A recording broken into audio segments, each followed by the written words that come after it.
അസ്സലാമു അലൈക്കും വറഹ്മത്തുള്ളാഹി വബറകാതുഹു. അൽഹംദുലില്ലാഹി റബ്ബിൽ ആലമീൻ. നഹ്മദുഹു വനസ്തഈനുഹു വനസ്തഗ്ഫിറുഹു വനസ്തഹ്ദീഹി വനുഅ്മിനു ബിഹി വനതവക്കലു അലൈഹി. വനഊദു ബില്ലാഹി മിൻ ശുറൂരി അൻഫുസിനാ വമിൻ സയ്യിആതി അഅ്മാലിനാ. മൻ യഹ്ദിഹില്ലാഹു ഫലാ മുദില്ല ലഹു വമൻ യുദ്ലിൽഹു ഫലാ ഹാദിയ ലഹു. وأشهد أن لا إله إلا الله وحده لا شريك له وأشهد أن محمدا عبده ورسوله أرسله بالهدى ودين الحق ليظهره على الدين كله ولو كره المشركون. اللهم صل على محمد وعلى آل محمد كما صليت على إبراهيم وعلى آل إبراهيم إنك حميد مجيد. وبارك على محمد وعلى آل محمد كما باركت على إبراهيم وعلى آل إبراهيم إنك حميد مجيد.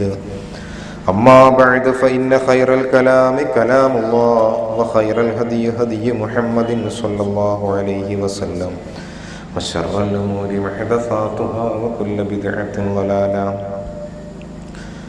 أعوذ بالله من الشيطان الرجيم. يا أيها الذين آمنوا إن كثيرا من الأحبار والرهبان والرهبان ليأكلون أموال الناس بالباطل ويصدون عن سبيل الله والذين يكنزون الذهب والفضة ولا ينفقونها في سبيل الله فبشرهم بعذاب أليم. ബഹുമാന്യരായ വേദിയിലിരിക്കുന്ന അധ്യക്ഷരെ, നല്ലവരായ സഹോദരി സഹോദരന്മാരെ, ഈ ശബ്ദം ശ്രവിക്കുന്ന ചാലിക്കരയിലുള്ള നാട്ടുകാരെ, ഈ മഹാപ്രപഞ്ചത്തെ പടച്ച് പരിപാലിക്കുന്ന സർവ്വലോക രക്ഷിതാവായ അല്ലാഹു റബ്ബുൽ ഇസ്സത്തിന്റെ വിധിവിലക്കുകൾ പാലിച്ച് അവനെ സൂക്ഷിച്ച് ജീവിക്കണേ എന്ന ആമുഖമായി എന്നോടെന്ന പോലെ നിങ്ങളോടും ഉണർത്തുകയാണ്, ഉപദേശിക്കുകയാണ്. മാനവിക കുലത്തിന്റെ രക്ഷയ്ക്ക് വേണ്ടിയാണ് സർവ്വലോക രക്ഷിതാവായ അല്ലാഹു റബ്ബുൽ ഇസ്സത്ത് പരിശുദ്ധ ഇസ്ലാം എന്ന ജീവിത പദ്ധതി ജനങ്ങൾക്ക് വേണ്ടി സംവിധാനിച്ചിട്ടുള്ളത്. ഈ ഇസ്ലാമിനെ പ്രബോധനം ചെയ്യാൻ ലക്ഷക്കണക്കിന് ദൈവദൂതന്മാർ, പ്രവാചകന്മാർ ദുനിയാവിലേക്ക് വന്നിട്ടുണ്ട്. ഇനിയൊരു പ്രവാചകനില്ല എന്ന സന്ദേശവുമായി അഷ്റഫുൽ ഖൽഖ് മുഹമ്മദ് മുസ്തഫ സ്വല്ലല്ലാഹു അലൈഹി വസല്ലം ഈ ലോകത്തേക്ക് നിയോഗിതനാവുകയും അവിടുത്തെ മാതൃകായോഗ്യമായ ജീവിതം ഇഹലോകത്തിന് കാഴ്ചവെക്കുകയും ചെയ്ത ശേഷം അവിടുന്ന് നമ്മളോട് വിട പറഞ്ഞിട്ട് 1400 വർഷമായി. നബി സല്ലല്ലാഹു അലൈഹി വസല്ലം എക്കാലഘട്ടത്തിലും ഒരു ചർച്ചാ വിഷയമായിരുന്നു. അനുകൂലിച്ചും പ്രതികൂലിച്ചും എതിർത്തും അനുകൂലിച്ചുമൊക്കെ പലരും പല രൂപത്തിലും ഹബീബായ റസൂലുള്ളാഹി സല്ലല്ലാഹു അലൈഹി വസല്ലമയെ ചർച്ചയ്ക്ക് വിധേയമാക്കിയിട്ടുണ്ട് എന്നതൊരു യാഥാർത്ഥ്യമാണ്.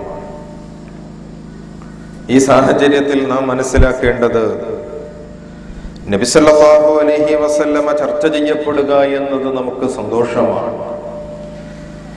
പക്ഷേ പ്രവാചകൻ സല്ലല്ലാഹു അലൈഹി വസല്ലമയെ പറ്റി ചർച്ച ചെയ്യുമ്പോൾ അവിടുന്ന് ലോകത്തിന് കാണിച്ച മാതൃകായോഗ്യമായ ജീവിതമാണ് ചർച്ച ചെയ്യപ്പെടേണ്ടത്. അനിതര സാധാരണമായ സ്വഭാവ വൈശിഷ്ട്യമാണ് ചർച്ച ചെയ്യപ്പെടേണ്ടത്. തുല്യതയില്ലാത്ത ജീവിതത്തിന്റെ മാതൃകയാണ് ചർച്ച ചെയ്യപ്പെടേണ്ടത്. തുല്യതയില്ലാത്ത ജീവിതത്തിന്റെ നിലപാടുകളാണ് ചർച്ച ചെയ്യപ്പെടേണ്ടത്. നബി സല്ലല്ലാഹു അലൈഹി വസല്ലമയെ പോലൊരു മനുഷ്യൻ ലോകത്ത് വന്നിട്ടില്ല.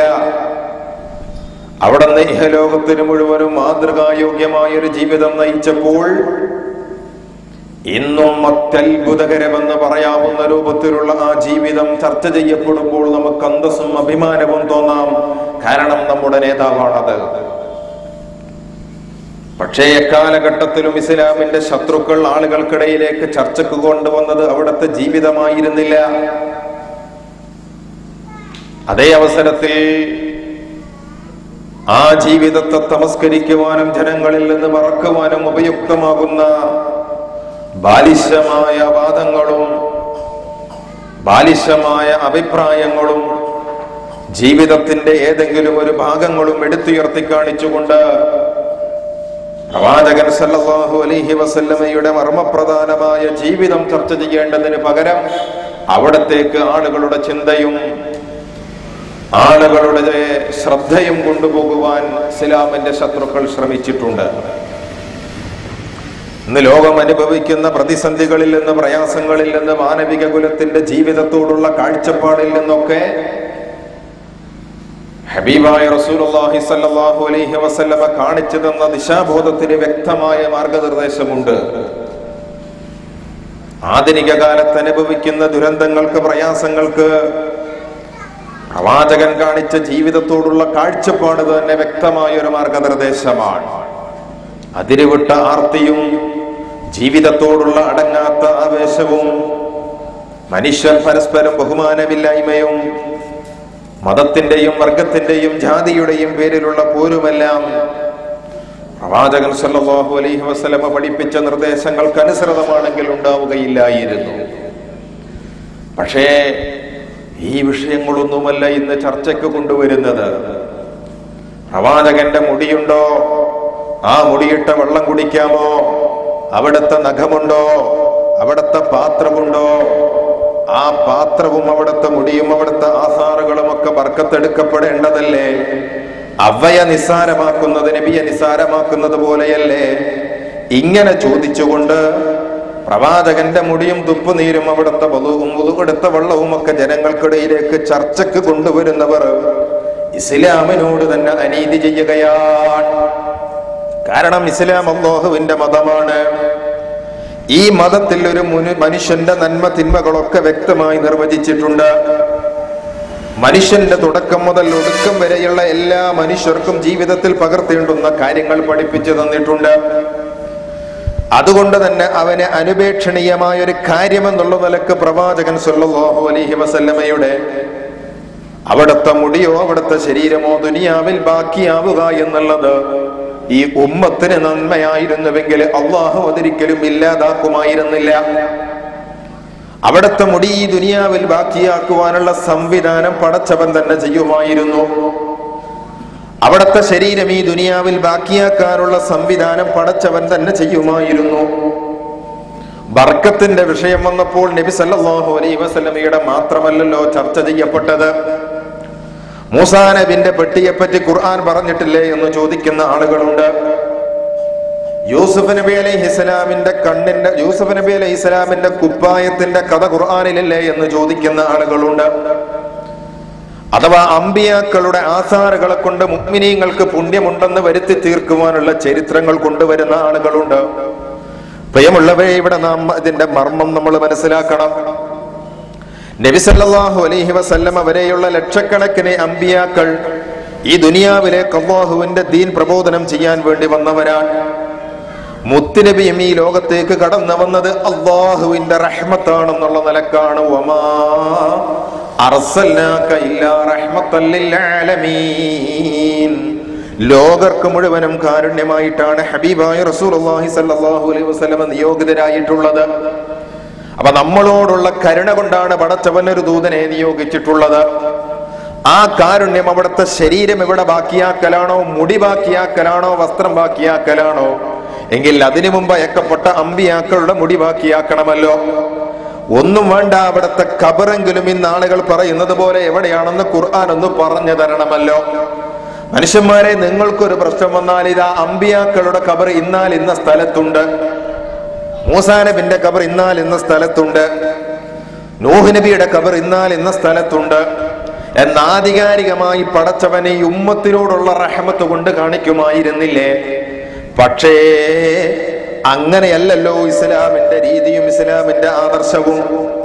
മരിച്ചുപോയ ആൾക്കാരോട് ചോദിക്കുവാനും ആ ആളുകളുടെ അവശിഷ്ടങ്ങൾ അന്വേഷിച്ചു പോകുവാനുമല്ല ഇസ്ലാം പഠിപ്പിക്കുന്നത്. അവർ ബാക്കി വെച്ച ആദർശം ഈ ദുനിയാവിലുണ്ട്. ആരംഭ റസൂലുള്ളാഹി സ്വല്ലല്ലാഹു അലൈഹി വസല്ലമ തന്നെ പറഞ്ഞല്ലോ, തറക്തു ഫീകും അംറൈൻ, മാനവിക സമൂഹത്തിന് ഞാൻ ബാക്കിയാക്കുന്നത് 2 കാര്യങ്ങളാണ്. ഒന്ന് വിശുദ്ധ ഖുർആനാണ്, അതനുസരിച്ചുള്ള എന്റെ ജീവിതത്തിന്റെ ചര്യയാണ്. മറ്റൊന്ന് തിരുഹദീസുകളാണ്, തിരുസുന്നത്തുകളാണ്. ഇത് രണ്ടുമാണ് മനുഷ്യരെ നിങ്ങൾക്ക് ഞാനിതാ ബാക്കിയാക്കുന്നത് എന്ന് പറഞ്ഞിട്ടുണ്ടെങ്കിൽ മനുഷ്യരുടെ നന്മക്ക് വേണ്ടി അള്ളാഹു ഖിയാമത്ത് നാൾ വരെ ഖുർആനിനെ സംരക്ഷിക്കുക തന്നെ ചെയ്യും. അപ്പൊ ഖുർആനിനെയാണ് നമ്മൾ പിൻപറ്റേണ്ടത്. ആ ഖുർആൻ വിശദീകരിച്ചു തന്ന മുത്തു മുസ്തഫ സല്ലല്ലാഹു അലൈഹി വസല്ലമയെയാണ് നമ്മൾ അനുധാവനം ചെയ്യേണ്ടത്. സല്ലല്ലാഹു അലൈഹി വസല്ലമ ഇഹലോകത്തേക്ക് കടന്നു വന്നപ്പോൾ പ്രവാചകനെ നേർക്കുനേരെ സ്വീകരിക്കാൻ ആദ്യം വിസമ്മതിച്ച ശത്രുക്കള്, പിന്നീട് സ്വീകരിച്ചതും സ്നേഹിച്ചതുമൊക്കെ ചരിത്രത്തിൽ ചരിത്ര പ്രസിദ്ധമാണ്.